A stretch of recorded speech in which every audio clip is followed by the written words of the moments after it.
ગુજરાતની રાજનીતિની અંદર છેલ્લા ઘણા સમયથી કોંગ્રેસના નેતાઓ ભારતીય જનતા પાર્ટીમાં જતા હોય છે, પરંતુ એક મોટું આદિવાસી ચહેરો કહી શકાય નારણભાઈ રાઠવા, કારણ કે તેઓ કોંગ્રેસનો એક મોટો ચહેરો આદિવાસી વિસ્તારમાં હતો. ખાસ કરીને નારણભાઈ રાઠવાની જો વાત કરીએ તો તેઓ સાંસદ રહી ચૂક્યા છે કે રાજ્ય કક્ષાના રેલ રાજ્યમંત્રી પણ રહી ચૂક્યા છે. ત્યારે તેઓએ ભારતીય જનતા પાર્ટીનો ખેસ પહેર્યો છે. ભારતીય જનતા પાર્ટીના પ્રદેશ અધ્યક્ષ સી આર પાટીલના હસ્તે તેમને કેસરીઓ ધારણ કરી અને ટોપી પણ કેસરી પહેરી લીધી છે. ત્યારે ખાસ કરીને તેમની શું રાજનીતિ આગળની રહેશે અને હવે નારણભાઈ રાઠવા અને એમના પુત્ર સંગ્રામ રાઠવા હવે ભાજપમાં વિધિસર આવી ચૂક્યા છે, તેમનો ભાજપમાં પ્રવેશ થઈ ચૂક્યો છે. ત્યારે ભાજપમાં તેઓ આવશે તો શું કરશે અને કયા કયા મુદ્દા તેમના રહેશે તે વિશે વાત કરવા માટે આપણી સાથે નારણભાઈ રાઠવા છે, એમની સાથે વાત કરીશું. નારણભાઈ, ભાજપમાં આવવાનો મુખ્ય કારણ શું? ભાજપમાં આવવાનું મુખ્ય કારણ, હું છેલ્લા 1989થી લોકસભા 5 વાર લડ્યો અને આજે છેલ્લી મારી આવતા માર્ચમાં રાજ્યસભાનું ટર્મ પૂરું થાય છે. 6 વર્ષ અમે લોકો પ્રધાનમંત્રી નરેન્દ્રભાઈ મોદી સાહેબના સાનિધ્યમાં અમે કામગીરી કરી અને એ સાથે જે કામો એમના જો જોયા, અમે લોકો વિકાસની જે ગાથા જોઈ છે એ જોતાં મને એમ લાગે છે કે હવે ગામડાઓની અંદર સરકારશ્રીના, ભારત સરકારશ્રીના અને રાજ્ય સરકારશ્રીની અનેક સ્કીમો જે ખેડૂતોને લગતી છે, એજ્યુકેશનને લગતી છે, આરોગ્યને લગતી છે, સિંચાઈને લગતી છે અને એવા અનેક જે સમસ્યાઓ ખેડૂતોની કે લોકોની હતી આદિવાસી વિસ્તારને ખાસ કરીને લાગે વળગે ત્યાં સુધી, તો એ લગભગ મોટા ભાગે સોલ્યુશન થઈ ગયા છે. હવે અમે લોકો કોંગ્રેસની અંદર પણ આ જ રીતે પહેલાં જે સેવા અમે આપી હતી, પરંતુ એ સમયની પરિસ્થિતિ અલગ છે. આજે 35 વર્ષ થયા મને અને એ 35 વર્ષમાં જ મેં રાજકારણમાં જે પ્રવેશ કરેલો અને આજે 35 વર્ષ પછીનું જે રાજકારણ છે અને પરિસ્થિતિ છે એ સંજોગો ખૂબ અલગ અલગ રીતે બદલાઈ ગયા છે. એટલે આજની તારીખમાં અમે લોકો કોંગ્રેસમાં હતા અને ગઈકાલે અમે લોકો પ્રદેશ ભાજપાની ઓફિસે જઈને કેસરીઓ ધારણ કર્યો છે.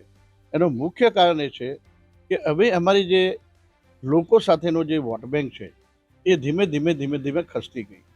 બીજી બાજુ અમારા વરિષ્ઠ આગેવાન માનનીય મોહનસિંહભાઈ અને બીજા મારા વરિષ્ઠ આગેવાન નસવાડી તાલુકાના માજી ધારાસભ્ય ધીરુભાઈ ભીલ, એ લોકો પણ ભાજપ જોઈન કરી નાખ્યું. એટલે અમારી પાસે હવે જે કાર્યકરો છે એ કાર્યકરોને લગભગ અડધા થઈ ગયા. એટલે અહીંયા રહેવાનો હવે કોઈ મતલબ નથી. કાર્યકરોનું 2 ડિવિઝન થઈ ગયા અને કામો જે લોકોનો થાય છે એમાં અમારા વિસ્તારના લોકો પણ હવે ભાજપથી જે સ્કીમોનો લાભ મળે છે, આજે ખેડૂતોને 6,000નું જે સીધા પેમેન્ટ જમા થાય છે, તો એ રીતે જોતાં ખેડૂતો પણ હવે મોટા ભાગે આદિવાસી વિસ્તારના બીજેપી સાથે ગરબો રાખી અને નીકળી ગયા છે. અને એટલા માટે હવે મારે વિરોધ કરવા ખાતર વિરોધમાં રહેવું એ પણ મારી દ્રષ્ટિએ યોગ્ય લાગતું નથી અને એ બધી પરિસ્થિતિને ધ્યાનમાં રાખી અમે લોકો ભારતીય જનતા પાર્ટીના મેમ્બર બની અને ગઈકાલે જોડાઈ ગયા છે. તમે કીધું કે જે પ્રધાનમંત્રી નરેન્દ્ર મોદીનો જે વિકાસ છે, ડેવલપમેન્ટ છે, તમામ મુદ્દાને લઈને તમે ભાજપમાં જોડાયા છે, પરંતુ બીજી તરફ એવું પણ કહેવામાં આવી રહ્યું છે કે નારણભાઈ રાઠવા તેમના પુત્રની ટિકિટ માટે ભાજપમાં આવ્યા છે અને આ જે કારણોસર એમનું એ પણ વાત થઈ રહી છે કે સુખરામભાઈ રાઠવા સાથે અમે વાત કરી તો સુખરામભાઈનું એવું કહેવું છે કે તેઓ પોતે જે છે એ કોંગ્રેસમાં જ રહેશે અને લાગી રહ્યું છે કે તેઓ ભાજપમાં આવવાના નથી. તો એમનું એવું કહેવું છે કે અમારું જે સંગઠન છે, કોંગ્રેસનું સંગઠન મજબૂત હતું અને નારણભાઈને એમની બધાની જવાબદારી હતી કે કોંગ્રેસને ઊભી કરે, બેઠી કરે, કારણ કે નારણભાઈ બહુ સિનિયર અમારા કોંગ્રેસના નેતા હતા. શું કહેશો? દેખો, કંઈ એવું નથી કે સંગ્રામ મારા દીકરા છે અને પુત્ર છે એટલા માટે અમે લોકો એને લાભ થાય એમ કહીને ગયા છે. એ બિલકુલ તદ્દન ખોટી વાત છે. સંગ્રામ પોતે સક્ષમ છે, એજ્યુકેટેડ છે, MBA થયેલો માણસ છે, બરોડા ડેરીમાં ડિરેક્ટર છે, માર્કેટ સમિતિમાં સભ્ય પણ છે, નગરપાલિકાના 2 વાર પ્રમુખ તરીકે રહી ચૂક્યા છે. એ પોતે જ એટલો સક્ષમ છે કે એને કંઈ બીજી જગ્યાએ જઈએ તો ત્યાં એને લાભ લેવા માટેનો અમારો કોઈ આશય નથી. અમારો આશય છે કોઈ વિરોધ કર્યા વગર અમારા વિસ્તારના જે લોકો અમારી સાથે ટેકામાં હતા અને એની સાથે જે વિકાસના કામો અમે લોકો મૂકી અને એટીવીટીના કામો, ટ્રાઇબલ વિભાગની ઓફિસના કામો તાલુકાના આયોજન, જિલ્લાનું આયોજન, જિલ્લા આયોજન મંડળ, જિલ્લા ગવર્નિંગ બોડી, ગ્રામ વિકાસ એજન્સીના અંદર જે અમે કામો મૂકીએ એ કામોને ઘણી વખત એને થોડા ઓછા કામો લેતા હતા અમે લખીને આપીએ, પણ કેટલાક કામો કાઢી નાખે. તો મારા લીધે અન્યાય થતો હોય અને મારા લીધે અમારા જે આગેવાનો છે એ લોકોના વિકાસના કામો લેવાતા ન હોય. ગ્રામ પંચાયતની અંદર પણ 2 ભાગ, તાલુકા પંચાયતનો 2 ભાગ, કોંગ્રેસના સભ્યો, તાલુકાની અંદર ભાજપના સભ્યો, તો એ લોકોને અન્યાય થાય છે કારણ વગરનો. તો મારી લીધે એવું થતું હોય તો મેં કીધું આપણે એની સાથે બીજેપી સાથે જ જોડી જઈએ અને બીજેપીની અંદર સરખા ભાગે જે વિકાસના કામો, ગ્રામ પંચાયતના કામો, તાલુકા પંચાયતની અંદર કામો, દરેકને કામોની અંદર સહયોગ મળે અને એની અંદર અમે પોતે પછી સહયોગ આપીએ તો આ પ્રશ્ન આખો સોલ્વ થઈ જાય અને લોકોને જે અગવડ પડે તે અગવડ ના ઊભી થાય. આ બધા મુદ્દાઓને ધ્યાનમાં રાખી અમે લોકો કોંગ્રેસ પાર્ટી છોડી અને ભાજપમાં જોડાયા છે. એટલે બીજો કોઈ એમાં પ્રશ્ન નથી અને અમે લોકો કોઈ કન્ડિશન વગર બીજેપી જોઈન કર્યું છે. અમારે કોઈ કાલે ચૂંટણી લડવી છે કે એ દિશામાં સંગ્રામને આગળ લઈ જવો છે એ દિશામાં અમે લોકો વિચારતા નથી. કોંગ્રેસનો આરોપ એવો છે કે નારાયણભાઈને કોંગ્રેસે ઘણું આપ્યું. કોંગ્રેસનો હમણાં નબળો સમય કહી શકાય અને ભારત જોડો ન્યાય યાત્રા રાહુલ ગાંધીની પણ આવી રહી છે. તમે એમના સંયોજક પણ હતા. તો અચાનક કઈ વાત થઈને અચાનક નારાયણભાઈએ પાર્ટી બદલી જે કોઈને ખબર પણ નથી? તો કઈ બાબતે કોઈ ભાજપ સાથે શું વાત થઈ અને કઈ વાત ભાજપ તમારી વાતથી એગ્રી થયા જેથી તમે કોંગ્રેસ છોડીને ભાજપમાં ગયા? દેખો, કોઈ કોંગ્રેસે મને ઘણું આપ્યું છે એ વાત સાચી છે. કોંગ્રેસે મને આપ્યું છે પણ પાર્ટીના ટેકેદારો છે એ પાર્ટીના ટેકેદાર તમારી પાસેથી નીકળી જાય તો મેં કોંગ્રેસનો ઝંડો પકડીને બેસી રહ્યો એનો શું મતલબ? જે સંગઠન હતું એ સંગઠનની અંદર 50% ભાગ થઈ ગયા. ધીરુભાઈ નીકળી ગયા, મોહનસિંહભાઈ નીકળી ગયા. તો હવે તમારી જોડે જે સંગઠન છે એ સંગઠન નબળું પડ્યું. સંગઠનને મજબૂત કરવા માટે મેં ઘણો બધો ખર્ચો કર્યો. એવું નથી, હમણાં શક્તિસિંહ ગોહિલ જ્યારે નવા જ પ્રદેશ પ્રમુખ બન્યા ત્યારે અમે લોકો લાખોનો ખર્ચો કરી, વાહનોનો ખર્ચો આપીએ, ડીઝલનો ખર્ચો આપીએ, ખાવા પીવાનો ખર્ચો આપીએ, આ બધું જ આપણે કરીએ છીએ. તેમ છતાં પણ પબ્લિકનું જે ટોન છે, વલણ છે, પરિસ્થિતિને જોઈને પબ્લિક ફરતી નથી. તો પછી આપણે ફરી જઈએ. પબ્લિક જ તમારી જોડે હોય ને એને તમે પાર્ટીઓ લઈને એનો દેખાવો કરો કે વિરોધ કરો કે આંદોલન કરો, એનાથી કોઈ ફરક નહીં પડતો. એટલા માટે અમે બહુ બ્રોડ માઇન્ડ રાખી અને બીજેપી જોઈન કરી. આવનારા દિવસોમાં નારાયણભાઈ અને સંગ્રામ રાઠવાની શું રાજનીતિ રહેશે? ભાજપમાં કઈ તમારી ભૂમિકા કઈ રહેશે? ખાસ કરીને ભાજપમાં તમે આવ્યા છો, કોંગ્રેસમાં તમે રાજ્યસભાના સાંસદ હતા, સંગ્રામભાઈની વાત કરીએ તો એ પણ પાર્ટીના હોદ્દેદાર હતા. ભાજપમાં આવ્યા પછી તમારી શું રાજનીતિ અને કઈ કામગીરી ને કઈ જવાબદારી તમારી ભાજપમાં છે હાલની સ્થિતિમાં? દેખો, અમે ગઈકાલે જોડાયા. પાર્ટીમાં હજુ કંઈ લાંબો સમય થયો નથી. પાર્ટીના પદાધિકારીઓ સાથે મોટા મોટા જે આગેવાનો છે, માન્ય સી આર પાટીલ સાહેબ પ્રદેશના અધ્યક્ષ છે, મારી સાથે લોકસભાની અંદર મેમ્બર પણ છે, અને એની સાથે ગોરધનભાઈ ઝડપિયા એ મારા જૂના મિત્ર છે, રજનીકાંતભાઈ પટેલ માજી ગૃહમંત્રી હતા એ પણ મારા ભાઈબંધ છે જૂના. એવા અનેક આગેવાનો ભારતીય જનતા પાર્ટીના હોદ્દે ઉપર છે. અમે કાલે ગયા છે એટલે અનકન્ડિશનલ અમે લોકો ત્યાં પહોંચ્યા હતા. હજુ અમોને પાર્ટી તરફથી થોડો સમય જાય અને આવતી લોકસભાની ચૂંટણી આવે છે, એમાં કોઈને કોઈ કામગીરી સોંપવામાં આવશે.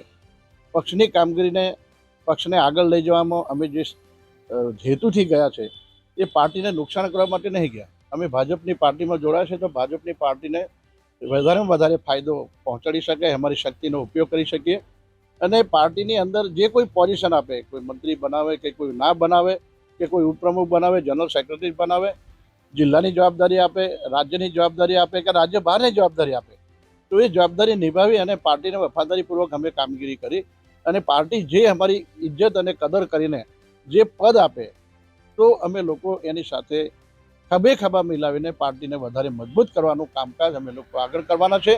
અને નરેન્દ્ર મોદી સાહેબ વડાપ્રધાન તરીકે જે યશસ્વી કામગીરી કરેલી છે અને એ કામગીરીને અમે લોકો આંખે નિહાળી છે, તો એ દ્રષ્ટિએ એમની માન સન્માન જળવાઈ રહે અને પાર્ટીનું પણ માન સન્માન જળવી રહે એ રીતે અમે પાર્ટીની અંદર કામગીરી કરવા માટે હર હંમેશ જોડાઈને રહ્યા. તમે કાલે જોડાયા ભાજપમાં, વડાપ્રધાન નરેન્દ્ર મોદી કે ગૃહમંત્રી અમિત શાહ અને એમની સાથે કોઈ મુલાકાતનો સમય કે એમની સાથે કોઈ વાતચીત કે એવું કંઈ પ્લાનિંગ છે કે નહીં તમારું? અમે લોકો સડન તાત્કાલિક જોડાયા છે. અમે પાર્લામેન્ટમાં હમણાં જ અમારું મિની સેશન એક ગયું, કામ ચલાવ બજેટ પાસ કર્યું. એની અંદર અમે પાર્લામેન્ટના મેમ્બર તરીકે અને અમારા ગૃહના અને દેશના વડાપ્રધાન તરીકે માનનીય નરેન્દ્રભાઈ મોદી જ્યારે અમારી રાજ્યસભા હાઉસમાં આવે ત્યારે લોબીમાં અમે લોકો પણ મળી લઈએ છીએ. અમિતભાઈ શાહ સાહેબ આવે છે ગૃહમંત્રી, તો એ પણ અમે લોબીમાં મળી લઈએ છીએ. એટલે આવી અનૌપચારિક મુલાકાતો અમારી વડાપ્રધાનશ્રી સાથે, ગૃહમંત્રી અમિતભાઈ શાહ સાહેબ સાથે અમે લોકો કરતા હોઈએ છીએ. આ બધાની વચ્ચે આપણે નારાયણભાઈને પૂછ્યું, નારાયણભાઈ, જે લોકસભાની જે ચૂંટણી આવી રહી છે, લોકસભાની ચૂંટણીમાં તમારી દાવેદારી કેટલી છે? દેખો, અમે લોકો ગઈકાલે જ ભારતીય જનતા પાર્ટીના મેમ્બર બન્યા છે અને પાર્ટી જોઈન કરી છે. આજે બીજો દિવસ થાય છે. પાર્લામેન્ટરી બોડી ભારતીય જનતા પાર્ટીની 21 છોટાઉદેપુર લોકસભાની સેન્સ લઈને ગઈ છે. અમે લોકો કોઈ દાવેદારી હજુ કરી નથી અને પાર્ટી હાઈકમાન્ડ જે આદેશ કરશે, જે ઉમેદવારને મૂકશે એની ઉપર અમે લોકો પૂરેપૂરી મહેનત કરી અને પાર્ટીના ઉમેદવારને જીતાડવા માટેની કોશિશ કરીશું. અમારું નામ જ્યાં સુધી આવે છે ત્યાં સુધી અમને કોઈ આદેશ એવો થશે તો અમે લોકો પણ એની ચિંતા કરીને પાર્ટીને જીતાડવા માટેની કોશિશ કરવાના. અમે ખુદ ઉમેદવારી હજુ કરી નથી અને પાર્ટી જે અમારો વિચાર કરીને, પાર્ટી અમારી તરક્કી કરીને જે આયોજન કરશે એને સાથે અમે લોકો રહેવાના છે. પણ એવું સૂત્રો દ્વારા ચર્ચા રહ્યું છે કે નારાયણભાઈ રાઠવા અને સંગ્રામભાઈ રાઠવા કોંગ્રેસ છોડીને ભાજપમાં આવ્યા છે. એનું મુખ્ય કારણ છે કે કોંગ્રેસ ભાજપ સાથે તમારી એક ડીલ છે કે નારાયણભાઈ કાં તો સંગ્રામભાઈ ઉમેદવાર લોકસભા ના બને. એ બાબતે શું કહેશો? દેખો, લોકોની અટકળો છે અને એ અટકળો તો હર હંમેશ રહેવાની. કોઈ પણ માણસ કોઈ પણ પાર્ટીમાં જોડાય એટલે બે પલ્લાની અંદર કોનું પલ્લું ભારે છે, કોનું નબળું છે, એ લોકો બેઠા બેઠા ક્યાસ કાઢે છે. એટલે કાલ્પનિક વાતો છે અને એમાં સત્ય તો ત્યારે બહાર આવશે કે પાર્લામેન્ટરી બોર્ડે જે નીતિ નિયમો પ્રમાણે કેન્ડિડેટની ચકાસણી, એની ક્ષમતા, એનું લોકપ્રિયતા, એની કામગીરી, એનું એજ્યુકેશન, આ બધું જોઈને પાર્લામેન્ટરી બોર્ડ કોઈ પણ ઉમેદવાર નક્કી કરતા હોય છે. અને એ દ્રષ્ટિએ પાર્લામેન્ટરી બોર્ડ જે આદેશ કરે, માનો કે અમારી તરક્કી કરીને અમોને જો કે, તો આપણે એની સાથે તાલ ખભે ખભા મિલાવીને એની સાથે અમે લોકો જીતાડવા માટેની કે જીતવાની કોશિશ કરશું. અને જે ભારતીય જનતા પાર્ટીના જૂના માણસો છે એનો પણ ઓપિનિયન લેશે. અમારી પાર્ટીની અંદર અમે લોકો જે ટેકેદારો સાથે જોડાયા છે તો એ બધાનું મંતવ્ય લઈ અને પછી ઉમેદવાર નક્કી કરતા હોય છે. તો એ રીતે ભારતીય જનતા પાર્ટી બહુ શિસ્તબદ્ધ પાર્ટી છે. એના જે નિરીક્ષકો જે નિરીક્ષણ કરીને જાય અને જે આદેશ એ લોકો કરે તો અમે એની સાથે સહયોગમાં રહેવાના. પરંતુ પાર્ટી જે નિર્ણય લે એની તમે વાત કરી, પરંતુ તમારી કે સંગ્રામભાઈની કેટલી દાવેદારી છે, તમારી કેટલી તૈયારી છે? સંગ્રામની કે અમારી બંનેની કોઈ દાવેદારી નથી આજની તારીખમાં. પણ લોકોની જે માનસિકતા, લોકોની જે કલ્પના છે, અટકલો છે, એ અટકલો પ્રમાણે લોકો એમ કહે છે કે નારાયણભાઈ લડે કાં સંગ્રામભાઈ લડે. અમારે નક્કી નથી કરવાનું. પાર્ટી હાઈકમાન્ડ જે નક્કી કરે તેની સાથે અમે લોકો ખભે ખભા મિલાવીને કામગીરી કરવા માટે તૈયાર છે. તમારી કેટલી ઈચ્છા છે લડવાની? મારી લડવાની તો ઈચ્છા નથી. આઠ વખત મેં કોંગ્રેસમાં પણ લડ્યો હતો અને એટલા માટે પાર્ટી હાઈકમાન્ડ હમણાં જો કહે તો આપણે એ રીતે તૈયારી કરીશું અને પાર્ટીને જશ અપાવવાનું, જીતાડવાનું કામકાજ પણ અમે લોકો સાથે મળીને કરવાના. તો તમારી ઈચ્છા એવી છે કે કદાચ ચૂંટણી લડવાની થાય તો સંગ્રામભાઈ ચૂંટણી લડે, એવી તમારી ઈચ્છા કે છે? એવી પણ નથી. મેં પાર્ટીની અંદર હમણાં નજીકમાં જોડાયા છે. પાર્ટીની અંદર હજુ સમય થયો નથી. ભવિષ્યની અંદર કોઈ વિચારણા થાય તો તે વખતે કરીએ, પણ અત્યારે હાલના તબક્કામાં આવું કોઈ અમે લોકો આયોજન કે કોઈ કમિટમેન્ટ કરીને પાર્ટીમાં જોડાયા નથી. છેલ્લો સવાલ નારાયણભાઈ, કે તમે જ જોડાયા ભારતીય જનતા પાર્ટીમાં, પણ તમારા જે સમર્થકો છે, ખાસ કરીને જે ટ્રાઇબલ બેલ્ટ જે છે, આદિવાસી વિસ્તારની અંદર જે અચાનક જ્યારે કોઈ નેતા કોઈ પાર્ટીમાંથી બીજી પાર્ટીમાં જતા હોય તો એમની અંદર કેવી રીતે બદલાવ આવતો હોય છે? કારણ કે 3.5 દશક તમારું જે રાજકીય કારકિર્દી છે ને એવામાં તમે ભાજપમાં ગયા છો, પરંતુ જે તમારા સમર્થકો અને કાર્યકરો છે એ કેવી રીતે એમની અંદર બદલાવ આવશે? અમે લોકો કાર્યકરોની એક મિટિંગ પણ બોલાવી છે. આજે ભારતીય જનતા પાર્ટીની તાલુકાની અને શહેરની બોડીની મિટિંગ સાંજે 4 વાગે ભારતીય જનતા પાર્ટીની જિલ્લાની ઓફિસ કાર્યાલય ઉપર બોલાયા છે એમના લોકો. અમે લોકો પણ અમારા ટેકેદારો અને સમર્થકો, સરપંચો, માજી સરપંચો, તાલુકા જિલ્લા પંચાયતના સભ્યો, માજી સભ્યો અને સંગઠનના આગેવાનો જે અમારા પાર્ટીની અંદર તાલુકા સંગઠનમાં, જિલ્લા સંગઠનમાં જે છે અને જે મારી સાથે સમર્થકો છે એનું પણ એક સંયુક્ત સંમેલન અમે લોકો બોલાવી અને ભારતીય જનતા પાર્ટીના કાર્યકરોની સાથે અમે લોકો એક મેક થઈને પાર્ટીનો એક આદેશ જે આવશે ભારતીય જનતા પાર્ટીના એ પ્રમાણે અમે લોકો તમામ ભેગા થઈ અને એને પાર્ટીને મજબૂત કરવાનું, પાર્ટીના ઉમેદવારને આવતી લોકસભામાં જીતાડવાનું કામગીરી અમે લોકો કરવાના છે. પણ જે એવું કે છે ડીલ થઈ છે, ડીલ છે કે કોઈ ડીલ નથી, એ તો કાલ્પનિક ને અટકળો છે બધી, એવી કોઈ ડીલ થતી નથી અને આ કંઈ દુકાન નથી કોઈ લે વેચ કરવાની કે એમાં કંઈ ડીલ થઈ શકે. તો આ હતા નારણભાઈ રાઠવા. તેમને જણાવ્યું કે જે કોઈ ડીલ થઈ નથી, પરંતુ તેમને સ્પષ્ટ કીધું કે પાર્ટી જે પણ જવાબદારી તેમને કે સંગ્રામભાઈને આપશે એ જવાબદારી નિભાવવા તૈયાર છે. સાથે સાથે તેમણે જણાવ્યું કે હવે એમનો મુખ્ય ટાર્ગેટ એ છે કે ભાજપમાં તો તે આવી ગયા છે, પરંતુ તેમના જે સમર્થકો છે તે મોટી સંખ્યામાં ભાજપમાં જોડાય, એટલે કે ભારતીય જનતા પાર્ટીને છોટાઉદેપુર જિલ્લામાં તેઓ મજબૂત કરશે. ત્યારે જોવાનું રહેશે કે છોટાઉદેપુર લોકસભાની ચૂંટણીમાં ઉમેદવાર કોણ બનશે. પરંતુ ચોક્કસ કહી શકાય કે છોટાઉદેપુર જિલ્લાની અંદર નારણભાઈ રાઠવા અને સંગ્રામ રાઠવાના આવવાથી ભાજપના કેટલાક નેતાઓ જે છે એમના નેતાઓનો ચહેરાનો રંગ પણ બદલાયો છે. ત્યારે જોવાનું રહેશે કે ટિકિટ કોને મળે છે. નરેન્દ્ર પેપરવાલા, ગુજરાત તક, છોટાઉદેપુર.